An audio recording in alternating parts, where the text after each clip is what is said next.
ओवीस kitchen या recipe चॅनलमध्ये तुमचे स्वागत आहे. तर आज आपण अतिशय भन्नाट अशी रेसिपी करणार आहोत. जर तुम्ही एकदा ही रेसिपी केली ना तर नक्कीच सांगते आठवड्यातून 2 ते 3 वेळा तरी करून खाल. मोठ्यांपासून लहानांपर्यंत अगदी सर्वांनाच ही पदार्थ आवडणार आहे. तर चला थोडाही वेळ न घालवता लगेच व्हिडिओला सुरुवात करूया. त्यासाठी आपल्याला इथे 1.5 वाटी मैदा घ्यायचा आहे. हा पदार्थ तुम्ही गव्हाच्या पिठापासून सुद्धा करू शकता, पण इथे मी मैद्याचा वापर केलेला आहे. तर बघा 1.5 वाटी मैद्यामध्ये इथे मी चवीनुसार मीठ घातलं आहे आणि अगदी एकजीव असं हे करून घेतलं आहे. आता यामध्ये आपल्याला थोडं थोडं करून पाणी घालून घ्यायचं आहे. पाणी एकदमसुद्धा ओतायचं नाही आहे, अगदी थोडं थोडं करून पाणी घालायचं आहे आणि याचा एक गोळा करून घ्यायचा आहे, म्हणजेच अगदी छान असं कणिक मळून घ्यायचं आहे. ही रेसिपी तुम्हाला करायला अगदी तुमच्या घरामध्ये जे काही साहित्य अवेलेबल आहे त्यामध्ये ही रेसिपी तुम्ही बनवू शकता. इतकी जास्त करायला सोपी आहे. पाहुणे-रावळे आल्यावर करू शकता, मुलांच्या छोट्या-मोठ्या भुकेसाठी करू शकता, डब्यासाठी करू शकता किंवा मग जेवणामध्ये करू शकता. अगदी कधीही करता येईल किंवा कधीही खाता येईल असा हा पदार्थ तयार होतो. तर आता इथे बघा अगदी थोडं थोडं करून मी इथे पाणी घातलेलं आहे आणि अगदी याची छान घट्टसर अशी कणिक मळून घेते. याला आपल्याला खूप जास्त पातळसुद्धा हे कणिक मळायचं नाही आहे, थोडंसं घट्टसरच हे कणिक मळून घ्यायचं आहे. तर इथे पाहू शकता आपलं जे मैद्याचं पीठ आहे ते अगदी छान असं आपण मळून घेतलेलं आहे. ज्या पद्धतीने आपण चपात्याचं पीठ मळतो अगदी त्याच पद्धतीने हे कणिक आपल्याला ठेवायचं आहे. खूप पातळसुद्धा नाही आणि खूप जास्त घट्टसरसुद्धा नाही. आता हे आपल्याला थोडा वेळ असंच साईडला ठेवून द्यायचं आहे. झाकण ठेवू शकता किंवा मग असंच ठेवलं तरी चालेल. आता इथे आपल्याला एक बटाटा घ्यायचा आहे. तर इथे बघा मीडियम आकाराचा इथे मी बटाटा घेतला आहे. तुम्ही ही रेसिपी किती लोकांसाठी करताय त्यानुसार इथे तुम्ही बटाट्याची क्वांटिटी कमी जास्त करू शकता. इथे हा पदार्थ मी 2 जणांसाठी करते, त्यानुसार एक मीडियम आकाराचा बटाटा पुरेसा आहे. आता या बटाट्याची आपल्याला साल काढून घ्यायची आहे. तर बघा कच्चाच बटाटा वापरलेला आहे मी. आता बटाट्याची संपूर्ण साल काढून घेतलेली आहे. नंतर हा बटाटा आपल्याला बारीक किसणीने किसून घ्यायचा आहे. शक्यतो बारीक किसणीनेच किसा, पण जर तुमच्याकडे लहान किसणी नसेल तर तुम्ही जाड किसणीने किसला तरी चालेल. तर इथे पाहू शकता मी जो बटाटा आहे तो अगदी छान असा किसून घेते. यामध्ये अजून आपल्याला काही जिन्नस घालायचे आहेत, त्यामुळे एकच बटाटा वापरलेला आहे. पण जर तुम्ही फक्त बटाट्याचाच वापर करणार असाल तर 2 ते 3 बटाटे वापरले तरीसुद्धा चालणार आहे. कारण की हा पदार्थ बटाट्यापासून सुद्धा खूप जास्त अप्रतिम होतो. आता बटाटा किसल्यानंतर यामध्ये आपल्याला पाणी घालून घ्यायचं आहे, म्हणजे जो बटाटा आहे तो अगदी छान स्वच्छ धुतलासुद्धा जातो. तरी ते बघा चोळून हा बटाटा आपल्याला अगदी छान असा धुवून घ्यायचा आहे आणि नंतर याचं घट्टसर पिळून असं पाणी काढून घ्यायचं आहे. तर इथे पाहू शकता 2 पाण्याने हा बटाटा मी धुवून घेतला आहे आणि अगदी घट्ट असा पिळून घेतलेला आहे आणि अगदी छान असा मोकळा आपला हा बटाटा तयार झालेला आहे. तोपर्यंत एका साईडला गॅसवरती पॅन तापत ठेवला आहे. पॅन तापलं की त्यामध्ये अगदी थोडंसं जिरं आणि मोहरी घालून घ्यायचं आहे. जिरं आणि मोहरी तेलावरती छान तडतडली की यामध्ये लहान आकाराचा कांदा घातलेला आहे. बघा हा पदार्थ 2 जणांसाठी करते त्यानुसार लहान कांदा पुरेसा आहे.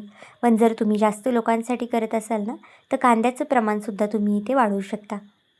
कांदा थोडासा परतत आला की यामध्ये हिरवी मिरची घातली आहे मी थोडीशी ठेचून, 2 ते 3 हिरव्या मिरच्या. तुम्हाला जर तिखट जास्त आवडत असेल तर तुम्ही एक 4 ते 5 हिरव्या मिरच्या घातल्या तरी चालेल.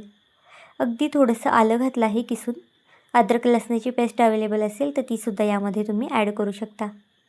नंतर यामध्ये जो आपण किसून घेतलेला बटाटा होता तो सुद्धा बघा घालून घेतलेला आहे. आता हे छान असं एकजीव करून घ्यायचं आहे आपल्याला. पाहू शकता अगदी छान असं हे मिक्स करून घेतलं आहे. त्यानंतर माझ्याकडे इथे कोबी वगैरे अवेलेबल होता. आता ह्या ज्या भाज्या घालते ह्या अगदी ऑप्शनल आहे. तुम्हाला जर आवडत असतील तरच घाला किंवा मग तुमच्या घरामध्ये ज्या ज्या भाज्या अवेलेबल असतील त्या यामध्ये तुम्ही घालू शकता. माझ्याकडे थोडासा कोबी होता आणि थोडंसं गाजर, सिमला मिरची होती, ती मी यामध्ये ॲड केलेली आहे. पण जर तुमच्याकडे नसेल किंवा जर आवडत नसेल तर तुम्ही नुसता कांदा, कोबी आणि बटाटा घातला तरी चालेल. आता या भाज्या घातल्यानंतर अगदी छान अशा तेलावरती आपल्याला परतून घ्यायच्या आहेत. खूपसुद्धा करपवायच्या नाही आहेत, फक्त मीडियम गॅसवरती आपल्याला ह्या भाज्या शिजून घ्यायच्या आहेत. भाज्या लवकर शिजण्यासाठी यामध्ये चवीनुसार मीठ घालून घ्यायचं आहे. मीठ बघा आपल्याला नंतरनं घालायचं नाही आता परत, त्यामुळे आत्ताच इथे मी मीठ घालून घेतलेलं आहे. मीठ घातल्यानंतर सर्व भाज्या पुन्हा छान अशा मिक्स करून घेऊया. जर तुम्ही चॅनलवरती नवीन असाल आणि अजूनही चॅनलला सबस्क्राईब केलं नसेल तर नक्कीच चॅनलला एक लाईक आणि एक सबस्क्राईब करून घ्या आणि माझा हा व्हिडिओ तुम्ही कोणत्या देशातून शहरातून पाहत आहात ना, हे सुद्धा मला कमेंट करून सांगायला मात्र विसरू नका. आता बघा आपल्या ज्या भाज्या आहेत ना, त्या थोड्याशा अशा सॉफ्ट झालेल्या आहेत. एक 50 ते 60% तरी भाज्या आपल्याला इथे शिजवून घ्यायच्या आहेत. इथे बघा बऱ्यापैकी भाज्या आता आपल्याला शिजलेल्या आहेत. झाकण ठेवून ह्या भाज्या मी शिजवलेल्या नाहीत. अगदी तशाच न झाकण ठेवताच ह्या भाज्या शिजवून घ्यायच्या आहेत. यामध्ये अगदी थोडीशी काळी मिरी पावडर घातलेली आहे. जर तुमच्याकडे काळी मिरी पावडरची पूड अवेलेबल नसेल ना, तर थोड्याशा काळी मिरी तुम्ही एखाद्या खलबत्त्यामध्ये टाकून त्याची पूड केली ना तरी चालेल. पण काळी मिरी पावडरने ना अगदी छान अशी टेस्ट येते त्यामुळे आवर्जून घाला. आता यामध्ये ना भरपूर अशी कोथिंबीर घालून घेऊया आणि अगदी थोडंसं चिली फ्लेक्स घातलेलं आहे. चिली फ्लेक्स घालणं ऑप्शनल आहे. तुम्हाला जर आवडत असेल तर घाला किंवा नसेल आवडत नाही घातलं ना तरी चालेल. चिली फ्लेक्सच्या ऐवजी तुमच्याकडे जर लाल मिरची असेल ना सुकी, ती थोडीशी कुटून तुम्ही यामध्ये घातली ना तरी चालेल. आता हे सगळे जिन्नस घातल्यानंतर आपल्याला ही भाजी ना अगदी छान अशी मिक्स करून घ्यायची आहे आणि गॅस आता इथे बंद करून घ्यायचा आहे. भाजी एका साईडला थंड करायला ठेवली आहे मी. तोपर्यंत आपलं जे पीठ आहे ना ते सुद्धा बघा अगदी छान असं भिजलेलं आहे आणि पहिल्यापेक्षा छान असं सॉफ्टसुद्धा झालेलं आहे. आता यावरती अगदी थोडंसं तेल लावून घेऊया आणि पुन्हा छान असं पीठ हे मळून घ्यायचं आहे. तर इथे पाहू शकता हे खूप जास्त घट्टसरसुद्धा पीठ नाही. अगदी आपण चपातीसाठी कणिक मळतो ना, अगदी त्याच पद्धतीचं हे पीठ आहे. आता याचे आपल्याला अगदी छोटे छोटे असे गोळे करून घ्यायचे आहेत. पाहू शकता खूप जास्त मोठेसुद्धा नाही आणि खूप जास्त छोटेसुद्धा नाही. मीडियम आकारामध्ये मी इथे गोळे केले आहेत. आपल्याला हे गोळे ना खूप मोठे करायचे नाहीत, पण जर तुम्हाला लहान लहान करायचे असतील ना यापेक्षा, तर ते सुद्धा इथे तुम्ही करू शकता. आता अशाच पद्धतीने सगळे गोळे करून घेते आणि मग तुम्हाला दाखवते.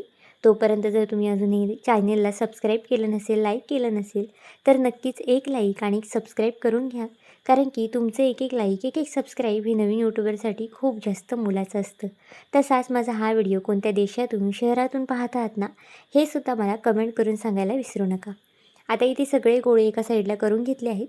त्यानंतर एक गोळा आपल्याला अगदी या पद्धतीने ठेवायचा आहे. जर ह्याला चिटकत वगैरे असेल ना पोळपाटाला वगैरे, तर त्याला थोडंसं आपल्याला पीठ लावून घ्यायचं आहे. इथे पीठ तुम्ही जर गव्हाचं पीठ वापरलं असेल तर गव्हाचं पीठ वापरलं तरी चालेल. पण इथे ना मी मैदा वापरला होता, त्यामुळे मी पिठीलासुद्धा मैद्याचा वापर केलेला आहे.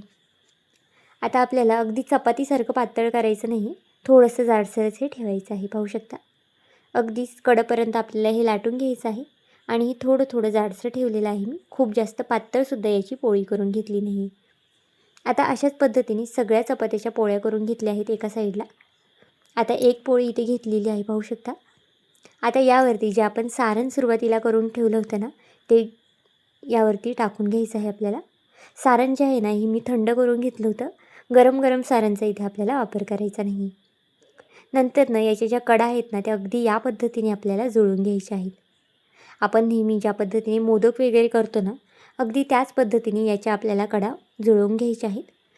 आणि नंतर ना एका हाताने बघा अशा पद्धतीने ते दाबून घ्यायचं आहे आतल्या साईडला आणि थोडंसं हाताने हे पसरून घ्यायचं आहे. हा पदार्थ खायला इतका जास्त अप्रतिम लागतो ना, की तुम्ही आठवड्यातून 2 ते 3 वेळा तरी करून खाल. करायला खूप जास्त सोपं आहे. तुम्हाला फक्त गव्हाचं किंवा मैद्याचं पीठ वगैरे मळून घ्यायचं आहे. काही ज्या घरामध्ये भाज्या असतील त्या थोड्याशा परतून घ्यायच्या आहेत. नंतर ना यामध्ये आपल्याला हे स्टफिंग करून घ्यायचं आहे. बघा अगदी छान असंही मी करून घेतलं आहे. आता अशाच पद्धतीने ना दुसरेसुद्धा करून घेते बघा. स्टफिंग नाही इथे तुम्ही तुमच्या आवडीनुसार कमी जास्त करू शकता. तुम्हाला जर जास्त स्टफिंग आवडत असेल तर जास्तसुद्धा करू शकता किंवा जर कमी आवडत असेल ना तर कमीसुद्धा भरू शकता. जर लहान मुलांना चीज वगैरे आवडत असेल ना तर यामध्ये तुम्ही चीजचासुद्धा वापर करू शकता. पण इथे ना मी चीजचा वगैरे वापर केलेला नाही. चीज घातल्यामुळे ना हा पदार्थ अजून जास्त टेस्टी होतो. तर बघा अगदी दुसरासुद्धा पदार्थ ना मी अशाच पद्धतीने करून घेतला आहे. करून झाल्यानंतर ना अशा पद्धतीने थोडासा हाताने स्प्रेड करायचा आहे. म्हणजे जे स्टफिंग आहे ना ते अगदी कडेपर्यंत जातं आणि खायलासुद्धा हा पदार्थ अजून जास्त छान लागतो. अशाच पद्धतीने सगळे आपले जे कटलेट किंवा तुम्ही ह्याला काहीही नाव देऊ शकता आणि जे तुम्ही नाव द्याल ना ते सुद्धा मला कमेंट करून नक्कीच सांगा. मी सुद्धा ह्याला तेच नाव देईल. पाहू शकता आता सगळेच आपले कटलेट अशा पद्धतीने तयार झालेले आहेत. एक 4 ते 5 सुरुवातीला करून घेतले आहेत मी. तुम्ही ना ही फ्रीजमध्ये सुद्धा स्टोअर करून ठेवू शकता. जर तुम्हाला सकाळच्या घाई गडबडीमध्ये बनवायची असेल ना, तर संध्याकाळचीच अशा पद्धतीने तुम्ही बनवून फ्रीजमध्ये स्टोअर करून ठेवू शकता आणि सकाळचं गरमागरम मुलांना डब्याला किंवा नाश्त्याला तळून देऊ शकता. आता बघा थोडंसं तेल तापत ठेवलं आहे मी कढईमध्ये. तेल तापलं की नाही सुरुवातीला आपल्याला चेक करायचं आहे आणि नंतरच हे जे कटलेट आहे ना ते आपल्याला यामध्ये टाकून घ्यायचं आहे. कटलेट म्हणा किंवा याला तुम्ही व्हेजिटेबल कचोरीसुद्धा म्हणू शकता. तुम्हाला जे नाव देता येईल ना ते नाव याला तुम्ही देऊ शकता. आता फास्ट गॅसवरतीच आपल्याला हे छान असं तळून घ्यायचं आहे. जर तुम्हाला हे पदार्थ तळायचे नसतील किंवा तेलकट वगैरे खायला आवडत नसेल ना, तर चाळणीला थोडंसं तेल लावून घ्या आणि आपण ज्या पद्धतीने आळूवड्या उकडतो ना, अगदी त्याच पद्धतीने हे तुम्हाला उकडून घ्यायचं आहे. म्हणजे ना आपले हे व्हेजिटेबल मोमोजसुद्धा याचे तुम्ही बनवू शकता. अजिबातच ऑइल फ्री तयार होतात आणि ते सुद्धा खायला अतिशय छान लागतात आणि पौष्टिकसुद्धा असतात. इथे बघा आता छान गोल्डन सोनेरी रंग येतोपर्यंत ना मी हे तळून घेते. आतमधल्या ज्या भाज्या आहेत ना, त्या तर आपण सुरुवातीलाच 70 ते 80% शिजून घेतल्या होत्या. त्यामुळे आता हे तळतानासुद्धा त्या भाज्यांना अगदी छान अशा शिजल्या जातात आणि ह्या भाज्या थोड्याशा करंच्या असल्या ना, की खायला अजून जास्त छान लागतात. तर आता इथे बघा एक 3 ते 4 मिनटं तरी मला हे लागलेले आहेत तळून घ्यायला. खूप जास्तसुद्धा फास्ट गॅस करायचा नाही, मीडियम टू हाय गॅस ठेवायचा आहे आपल्याला. नाहीतर मग हे जे वरचं कवच आहे ना, ते लवकर करपू शकतं. त्यामुळे बघा मीडियम गॅसवरतीच हे आपल्याला तळून घ्यायचं आहे. सुरुवातीला बघा इथे मी काटा चमचा किंवा आपला जो नॉर्मल चमचा असतो ना, त्यानेच आपल्याला हे हलवून घ्यायचं आहे आणि नंतरनं झाऱ्याने आपल्याला हे पलटी करून घ्यायचं आहे. जर तुम्ही सुरुवातीला झाऱ्या वगैरे लावला ना, तर हे तुटू वगैरे शकतं. त्यामुळेच अगदी छान असं हे तळत आलं ना, की नंतरनंच तुम्हाला याला झाऱ्या लावायचं आहे. तर इथे पाहू शकता आता हलका हलका याचा रंग बदलत चाललेला आहे आणि छान असा गोल्डन रंग याला आलेला आहे. आता हे आपल्याला तेलातून बाहेर काढून घ्यायचं आहे. पाहू शकता अगदी छान निथळून काढायचं आहे. अजिबातच हा पदार्थ जो आहे ना, तो खूप जास्तसुद्धा तेलकट होत नाही. तर आता बघा इथे मी एका प्लेटमध्ये काढून घेतलेलं आहे. हे ना मी शेजवान चटणी आणि मेयोनीजसोबत सर्व केलेलं आहे. तुम्ही मुलांना नुसतं खायला दिलं ना तरीसुद्धा छान लागतं हे, कारण की खूप छान असं फ्लेवरफुल लागतं. किंवा मग अशा पद्धतीने चटणीसोबत सॉससोबतसुद्धा तुम्ही हे देऊ शकता. इथे बघा एक मी तोडून सुद्धा दाखवलेला आहे. तर आजची ही रेसिपी तुम्हाला कशी वाटली मला हे नक्कीच कमेंट करून सांगा आणि चॅनलवरती नवीन असाल तर चॅनलला एक लाईक आणि एक सबस्क्राईब करायला विसरू नका. पुन्हा भेटूया आपण अशाच एका नवीन व्हिडिओमध्ये. तोपर्यंत बाय.